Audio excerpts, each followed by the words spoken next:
The point that I was making, firstly, was that childhood obesity follows the social gradient. The lower the socioeconomic level of the household, the more likely are children to be overweight and obese. And that's increasing. That social gradient's getting steeper. So the challenge is that if we don't do something about it, we're going to have increased inequalities in obesity when those kids are adults and with all the diseases that follow. My general point was we can't deal with that simply by education about obesity. I mean, simply by health education. Saying eat sensibly, don't get fat is close to useless. If we really want to do something about the inequalities in obesity, we've got to do something about the inequalities which relate to inequalities in health.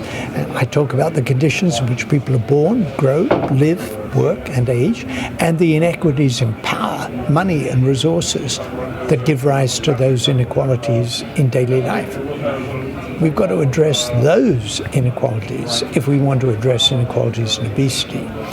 The other thing we've got to do, which affects all of us, not just the worst off, is take action on the obesogenic environment, the nature of the food supply that's making it much easier for people to get fat. I showed, for example, the dramatic rise in obesity in the United States. Dramatic, jaw-droppingly dramatic.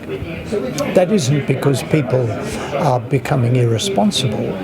That's because the environment has changed and the nature of the food supply has changed. It's too easy to make the choices that make you overweight and obese. Simply focusing on people's behavior is too short-term, local, limited.